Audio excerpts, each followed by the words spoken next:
संसार में ऐसा कोई पुरुष नहीं है जिसमें दोष ही दोष हो, गुण ना हो, और कोई ऐसा नहीं जिसमें गुण ही गुण हो, दोष ना हो। पर भरत जी में न गुण है न दोष है। गुण जो है वो कैसे हैं? निर्वधि गुण, उनके गुणों की कोई अवधि नहीं है, अचिंत्य असंख्य गुण हैं। और निरुपम पुरुष, भरत जी की उपमा में कोई दूसरा पुरुष नहीं है। ये तो सामान्य अर्थ हुआ। पुरुष शब्द का विशेषार्थ क्या है?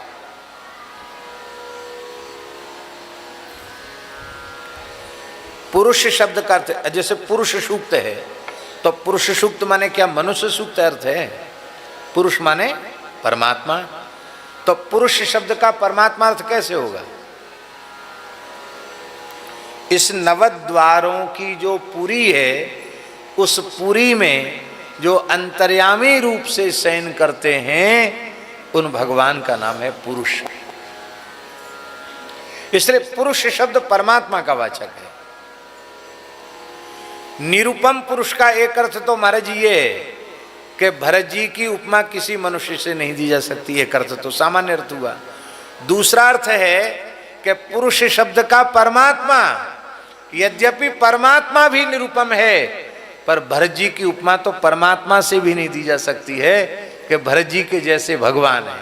अरे भरत जी के जैसे भरत जी हैं, राम जी भी उपमा में नहीं लग रहे हैं। राम जी पुरुष हैं, पर भरत जी पुरुष, निरुपम पुरुष। भरत भरत समजान, भरत जी के जैसे भरत जी ही हैं। कैसे?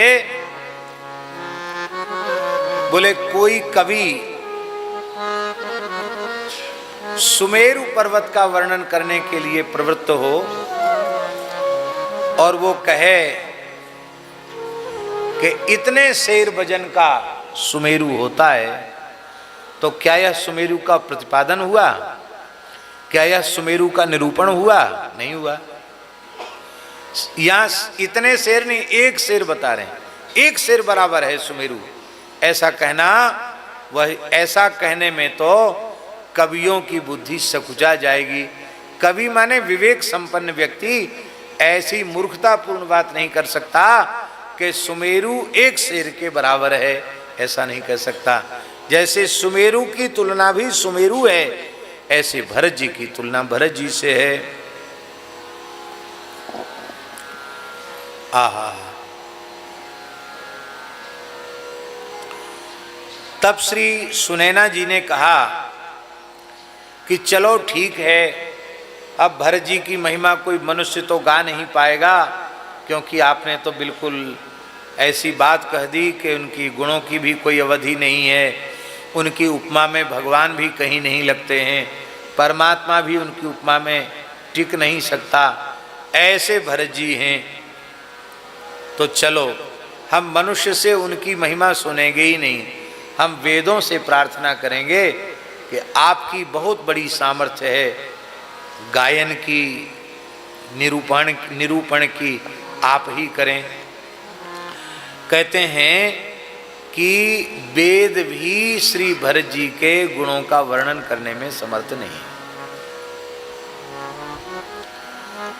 अरे जब भगवान के ही गुण वेद नहीं गा पाते हैं, नेति न इति कह करके प्रतिपादन करते हैं, तो जिन भरत जी के प्रेम पर श्री रघुनाथ जी न्योछावर हो गए, उन भरत जी का गुण भला निगम कैसे गाएंगे? इसलिए निगम के लिए भी अगम है भरत जी का चरित्र। कहते हैं महाराज, तब किसके लिए भरत जी के महिमा का वर्णन करना सुगम है?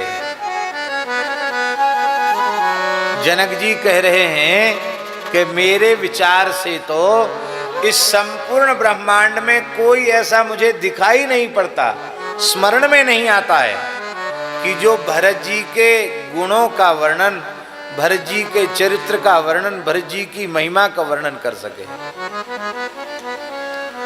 बड़ी विलक्षण उपमा दी है कहते जैसे बिना जल के जल रहित पृथ्वी पर मछली चल नहीं सकती, उसके प्राण निकल जाएंगे। जैसे जल रहित पृथ्वी पर मछली का चलना असंभव है, ऐसे ही भरत जी की महिमा का वर्णन सभी के लिए संभव है। सुनैना जी ने कहा, वाह, आपने तो ऐसी बात कह दी। भरत जी की महिमा सुना करके श्रवणेच्छा भी जागृत कर दी, भरत जी के तत्व को जानने की जिज्ञासा भी उत्पन्न कर दी, और उसके उत्तर में आपने कह दिया कि इस जिज्ञासा को शांत करने की सामर्थ्य किसी की नहीं है। अरे भाई, किसी एक का नाम तो लो। जनक जी बोले, हाँ लेते हैं नाम। क्या? बोले वेद में लिखा है भगवान के लिए, यह सर्वज्ञ सर्ववित्। भगवान सर्वज्ञ हैं और सर्ववित् हैं।